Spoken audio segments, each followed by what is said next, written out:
Hello à tous, on est dimanche et comme chaque dimanche, on se retrouve ensemble pour jardiner. Comment allez-vous en ce dimanche 31 décembre? On est le dernier jour de l'année 2023. Demain, on sera l'année prochaine. Vous devez d'ailleurs être en plein préparatif pour ce soir. Qu'allez-vous faire? Est-ce que vous sortez, vous restez tranquille à la maison? Racontez-moi tout ça.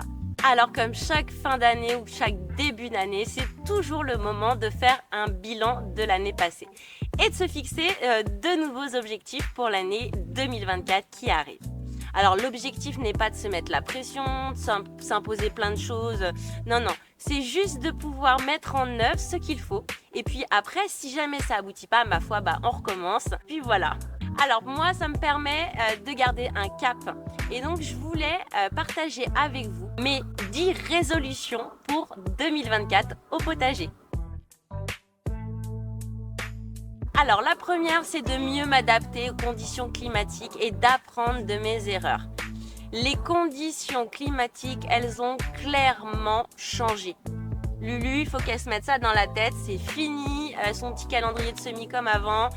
Il faut vraiment que j'intègre aussi bien justement ce décalage que cela entraîne dans les semis, mais aussi dans les besoins qu'a chaque plante en fonction des saisons. Par exemple, ce printemps a été très chaud et beaucoup de légumes sont montés en graines. Donc il faut donc que je prévoie des emplacements plus adaptés, plus ombragés et surtout que j'adapte en fait mon arrosage et ma façon de cultiver de manière à pouvoir justement éviter qu'elle monte en graines. Alors, il faut aussi intégrer que l'été indien, il est bien plus présent que les autres années et que l'on peut cultiver encore jusqu'à octobre sans souci plein de légumes comme notamment la tomate, l'aubergine, les courgettes, etc. Enfin, on va pouvoir profiter plus longtemps de nos légumes et aussi on va pouvoir installer de nouvelles variétés. On l'a essayé cette année, j'ai fait du melon et je dois vous avouer que j'ai été extrêmement surprise de voir à quel point en fait mon melon, il était pas énorme, mais il était une taille correcte et il était délicieux. De la même manière, avec les différentes attaques de maladies ou de ravageurs, il faut que je sois plus proactif quand cela est possible, bien évidemment, mais il faut bien réfléchir en amont. Il va falloir que je réfléchisse bien en amont, dès janvier, à des pièges anti-limaces, à doter peut-être les bacs de cuivre, utiliser de la paille plutôt broyée plutôt que entière, et puis admettre peut-être que je vais avoir besoin des granules bleus pour enrayer en fait cette invasion. Donc revoir un petit peu en fait mes pratiques, puisque aujourd'hui j'ai l'impression que c'est plus difficile de jardiner qu'avant. Alors c'est peut-être parce que j'ai du mal à m'adapter et donc justement il faudra que je m'adapte bien à ces nouvelles conditions climatiques. Le deuxième point sur lequel il faut absolument que j'évolue, c'est l'arrosage. Je suis radine en eau. J'ai du mal à arroser et il va falloir que vraiment j'arrose plus et que je finalise mon arrosage automatique.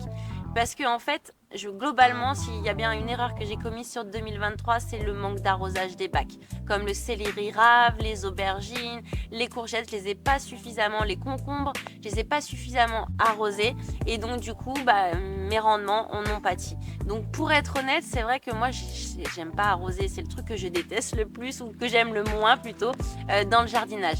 Donc c'est pour ça que j'avais commencé à mettre en fait un système d'irrigation automatique pour les bacs pour pouvoir justement me soulager et m'assurer que je puisse arroser facilement. Bon, après j'ai un problème de pression, j'ai pas assez de pression pour pouvoir arroser de manière automatique tout le jardin. Il faut que j'achète une pompe, etc., etc. Donc pour le moment, en fait, il faut que j'améliore mes équipements pour pouvoir justement permettre un meilleur arrosage et surtout, il faut que moi je sois beaucoup moins radine que j'ai pu l'être ces dernières saisons.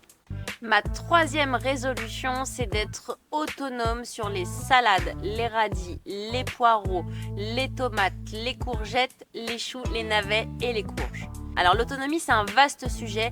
Moi, clairement, je suis pas pour une autonomie à 100% parce que c'est pas mon point de vue. En fait, je suis favorable à une économie locale, une économie circulaire.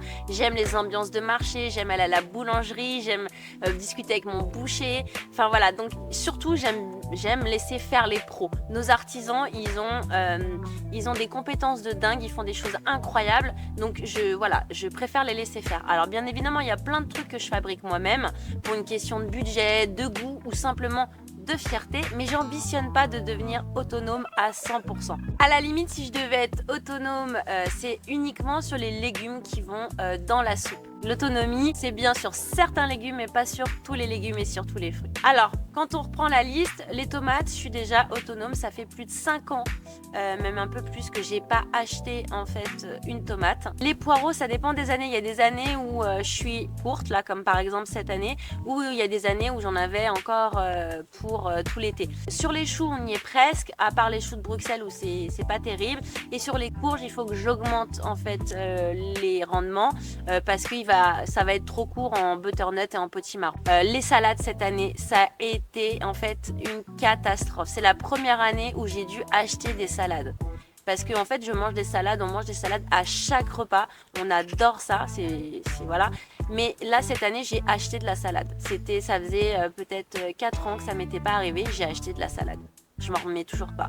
Mais il y a ça aussi, quand on prend des habitudes au potager et qu'on a l'habitude de se fabriquer soi-même ses fruits, ses légumes, n'empêche que ça fait une économie sur le portefeuille. Et franchement, cette année, entre les salades que j'ai dû acheter, certains autres légumes, parce que je suis à court, les pommes de terre, etc., mon budget en fait alimentation, effectivement, ça n'a pas été le même. Donc il faut que je sois beaucoup plus sérieuse et beaucoup plus rigoureuse pour pouvoir effectivement améliorer ces rendements. Donc là, je vais vraiment mettre l'accent sur ces légumes pour trouver en fait des techniques et améliorer les rendements de manière à ce que je puisse être autonome sur ces légumes-là. Le 4e point, c'est que je voudrais augmenter mes récoltes d'haricots verts, de petits pois et d'épinards.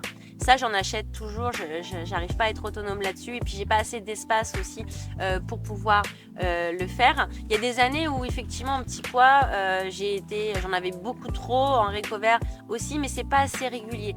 Je suis pas assez régulière dans ma capacité à faire des rendements, on va dire moyens, en fonction des différentes saisons. Alors cette résolution, elle va de pair avec celle que j'ai citée précédemment, parce que pour atteindre en fait ces objectifs, il va falloir revoir les plans du potager, certainement agrandir pour augmenter en fait le nombre de pieds que je vais pouvoir planter. Si je veux pouvoir être autonome ou en tout cas augmenter les quantités et les rendements, il va falloir aussi que j'agrandisse un petit peu. Donc il va falloir bien réfléchir au plan du jardin, des parcelles, comment je peux optimiser aussi celles qui sont là, parce que vous prenez les haricots, grosso modo on a 3 kilos chaque année. Alors c'est rien de fifou, 3 kilos, j'en congèle un tiers et le reste on le mange de suite. L'année dernière, il n'y en avait pas beaucoup en fait. Donc il faut vraiment que je sois plus régulière sur ce type de légumes, comme par exemple les petits pois. Gros échec cette année. Les épinards, j'en parle même pas. Donc j'ai dû acheter de la salade, des épinards, des petits pois, des haricots verts, alors que les autres années, ça n'a pas été le cas. Donc il faut vraiment que j'augmente, parce que par exemple pour l'épinard, on va consommer minimum une fois par semaine des épinards pour les vitamines B9, pour le fer, pour tous les nutriments et les fibres que regorgent les épinards et qui sont importants pour combler nos besoins. Mais là, j'ai pas suffisamment récolté pour pouvoir faire une soupe d'épinards chaque semaine. Donc, il va falloir que j'achète des épinards. Ça tombe bien, j'ai un agriculteur pas très loin et donc j'irai les chercher. J'aimerais bien, en fait, sur certains types de légumes que moi je considère comme essentiels ou des légumes fonctionnels qui vont donc nous permettre de faire fonctionner mieux notre corps, j'aimerais être un peu plus autonome. Ou en tout cas avoir de plus gros rendements. Ensuite, 5e résolution, je veux mieux réussir la culture de la carotte et du céleri rave. J'adore le céleri rave. J'ai pas besoin, parce que je suis un peu la seule à aimer ça à la maison, donc j'ai pas besoin d'en avoir énormément. Mais voilà, tous les 15 jours, un céleri rave, ça m'irait bien. J'adore ça. Et j'aimerais vraiment mieux réussir la culture de la carotte et du céleri rave. Et pour ça, il faut vraiment que je retravaille en fait mieux ma terre. Cette année, j'ai eu à peu près 4 kilos de carottes. Mais elle est tellement argileuse que j'ai des carottes des fois qui sont toutes petites comme ça. Alors elles sont très bonnes, hein, on les mange en râpé, en soupe, souvent ça finit en soupe. Mais là j'aimerais pouvoir en fait déguster plus de carottes râpées, parce que c'est pour moi un aliment fonctionnel, la carotte. C'est très bon pour la digestion, pour les fibres que ça regorge, que ça soit en cru ou en cuit. C'est une bonne source d'énergie aussi, la carotte. Donc il y a plein de... Voilà, c'est un aliment qui mérite sa place dans nos assiettes. Et j'aimerais pouvoir en fait en avoir bien plus. Donc pour ça, il va falloir effectivement que je travaille mieux ma terre, que j'intègre plus de sable, etc. Donc on va avoir un gros travail sur le premier trimestre de l'année pour pouvoir préparer le potager à justement atteindre ses objectifs. C'est aussi en lien avec une des premières résolutions. Si je veux bien réussir la carotte et le céleri, il faut aussi que j'arrose beaucoup mieux ces derniers. Avant, Seine-et-Marne, il pleuvait quand même assez souvent. On n'a pas forcément besoin d'arroser énormément avant. Aujourd'hui, changement climatique, je reviens à ma première résolution. Il faut que je l'accepte en fait. Et donc, il faut vraiment, si je veux réussir à augmenter mes rendements, réussir la culture correcte de la carotte et du céleri, voilà, il faut vraiment que je sois plus rigoureuse et en arrosage et aussi que je revoie peut-être mes techniques de culture. 6e résolution, j'aimerais intégrer de nouvelles plantes médicinales. Alors, ça me permettra de continuer de développer ma pharmacie naturelle en intégrant de nouvelles plantes. Ce qu'il faudra aussi continuer de développer le nombre de pieds de certaines plantes que j'ai déjà et que j'utilise énormément. La verveine citronnelle, on est bon. Le thym, j'en ai suffisamment. Le romarin, on a rajouté un plant, donc on devrait être bon. La camomille matricaire, on n'est pas bon. Et ça coûte très très cher quand on en achète à la pharmacie. Donc je préfère vraiment la cultiver chez moi pour une question de budget. Mais bon, qu'est-ce qu'on a d'autre? J'ai préparé une liste de plantes médicinales que j'aimerais pouvoir intégrer au potager et je vais y aller petit à petit puisqu'il faut déjà maîtriser son environnement et cette année c'était pas terrible avant de continuer à se développer. Donc on intégrera en 2024 quelques nouvelles plantes médicinales et je vous en réserve la surprise. Alors ensuite, septième résolution, je veux agrandir mon compost et mieux gérer les déchets du jardin. Comme je souhaite améliorer mes rendements et intégrer de nouvelles variétés, je vais devoir avoir besoin de nourrir la terre. Et pour nourrir la terre, le compost, il n'y a que ça de vrai. Donc il va falloir que je gère mieux le cycle des déchets parce que pareil, quand on agrandit le potager, on en va avoir encore plus de déchets. Donc il faut que je réfléchisse, que je repense le compost pour vraiment gagner en praticité et surtout augmenter le volume de compost que je vais pouvoir récupérer. J'aimerais aussi comme 8e résolution me construire un séchoir à plantes. Alors pour le moment, j'ai construit un séchoir à graines plutôt. Et là, je voudrais vraiment avoir un outil pour vraiment bien sécher mes plantes parce que là, je l'ai fait un peu à la maison, un peu dans la maisonnée. C'est pas vraiment l'idéal. On va perdre en propriété médicinale. Donc, pour me permettre de mieux les sécher et dans de meilleures conditions, j'aimerais pouvoir me construire un séchoir à plantes. 9e résolution, commencer les travaux dans la maisonnée pour qu'elle ait beaucoup plus de lumière et qu'elle soit mieux isolée. Au démarrage, je faisais peu de semis, donc je les faisais à l'intérieur de la maison. Mais là, en fait, vu le nombre de semis, c'est trop important et je ne peux pas les faire à l'intérieur. Je m'étale déjà suffisamment, faut pas en rajouter. Donc cette année, je les ai semés donc dans la maisonnée, mais avec si peu de lumière, avec le froid qui rentre, puisque la maison n'est pas isolée. J'avais pris cette année beaucoup de retard dans mes semis et j'ai donc planté tard au potager. Et donc j'ai perdu certaines récoltes puisque au moment du développement, il n'y avait pas les conditions climatiques qui étaient requises pour la plante et donc elles ont périclité ou elles n'ont pas grandi suffisamment. Ou alors elles ont fait des tout petits plants et c'était pas terrible. J'ai perdu aussi beaucoup de temps parce que les semis avaient filé, il a fallu les refaire, etc. Donc j'ai vraiment besoin d'un endroit où je vais pouvoir en fait entreposer mes semis et surtout les semis, souvent ce qui est difficile c'est qu'on manque de lumière ou de chaleur et donc pour pouvoir arriver à cela il faut absolument que j'augmente la luminosité dans la maison et que je l'isole un minimum. Donc pour pouvoir faire ça il va falloir qu'on découpe le mur, qu'on rajoute une nouvelle baie vitrée de manière à ce que la luminosité soit totale dans la pièce et je voudrais remplacer la moitié du toit par en fait la même chose mais en transparent de manière à vraiment mettre l'accent sur la lumière et bien évidemment l'isoler pour qu'en hiver on ait minimum 15 degrés dans la maison. L'idéal, ce serait de pouvoir mettre un panneau solaire sur le toit qui permettrait d'alimenter un petit chauffage et qui nous garantirait ces 15 degrés. J'aurais aussi besoin d'une table de semis le long de cette baie vitrée de manière à pouvoir les faire et qui bénéficient directement du soleil. Alors j'ai fait faire des devis, bon j'ai clairement pas les moyens, c'est hors de prix donc on va certainement y aller petit à petit et avec l'aide de ma famille. D'ailleurs, je en profite pour vous prévenir que vous serez réquisitionnés aux vacances de la Toussaint 2024 pour rénover la maisonnée. Merci la famille. La 10e résolution, c'est encore des travaux. Je voudrais absolument finir l'aménagement du jardin de manière globale, que ce soit la zone, pour manger, etc., etc.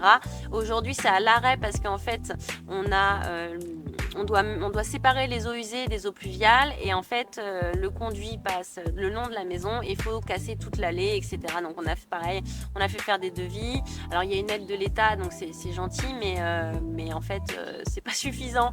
Et donc je sais pas trop comment on va pouvoir financer tout ça. Bon, de toute façon, on n'a pas le choix, il faut le faire et c'est une bonne chose de séparer les eaux pluviales des eaux usées.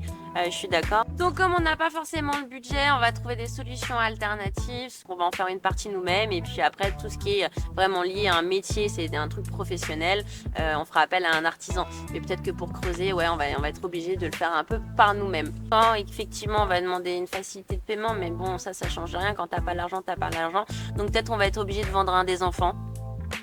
Je déconne. Non mais c'est fou quand même. Enfin bon, le prix des choses, c'est comme ça. Je voulais aussi en fait dans le jardin mettre une piscine hors sol et l'encastrer en fait. Donc j'ai commencé à creuser il y a 2 ans, mais la terre est tellement dure que je me suis épuisée pour rien. Et puis après il y avait le potager, etc., etc. Donc j'ai laissé un peu tomber ce projet piscine. Mais l'idée c'était parce qu'on a récupéré une piscine hors sol, c'était de pouvoir l'encastrer, de faire une jolie, quelque chose de joli avec des palettes et puis après entourer la piscine sur le dessus avec une terrasse avec des palettes pour profiter en fait du soleil. Donc j'aimerais bien finir ça, ce qui me permettrait en fait de pouvoir mettre en place la zone d'arbres fruitiers que je voulais faire en espalier et donc rajouter des pommiers, des poiriers, des arbustes à fruits type mûre, cassis, groseille, etc. et habiller le mur qui est tout là-bas. Donc tant que j'ai pas fait cette mise aux normes des eaux, la séparation des eaux, je peux pas avancer. Donc là il faut absolument qu'on avance sur le sujet, donc je me le mets en tout doux, premier trimestre 2024, il faut qu'on fasse cette mise aux normes. Donc voilà, c'était mes 10 résolutions pour 2024 et le potager santé. Après, à titre personnel, j'aimerais passer beaucoup plus de temps au potager, avoir plus de temps pour créer du contenu sur la diététique et la nutrition, notamment pour mes patients et puis aussi pour les clients parce que je travaille aussi avec les entreprises. Je voudrais continuer de créer des guides alimentaires, continuer de transmettre et d'aider les personnes qui sont atteintes de maladies chroniques à vivre mieux en fait avec la maladie. Mais quand je repense à mon 9e et 10e objectif de résolution 2024, je pense que c'est pas encore cette année où je vais pouvoir lever le pied côté boulot parce qu'il va falloir financer tous ces projets. Et vous, c'est quoi vos résolutions pour 2024 ? En tout cas, grâce à vous, j'ai passé une année exceptionnelle en 2023. Je me suis lancée sur YouTube et je vous ai rencontrés et j'ai appris tellement de choses. Je suis sortie de ma zone de confort, ça m'a apporté tellement de choses. Donc vraiment, je tenais vraiment à vous remercier de m'avoir été aussi fidèle, m'avoir accompagnée, de m'avoir soutenue, de tous vos messages de bienveillance. Franchement, ça m'a fait chaud au cœur et grâce à vous, j'ai passé une excellente année 2023. Je vous souhaite donc de passer un bon 31 décembre et surtout, je vous souhaite le meilleur pour cette année 2024. La santé en premier et le reste, on ira le chercher. En attendant la prochaine vidéo, je vous dis à l'année prochaine. Ouais, j'ai pas résisté à cette blague. Prenez soin de vous et n'oubliez pas, faites de votre alimentation votre première médecine. Ciao, ciao!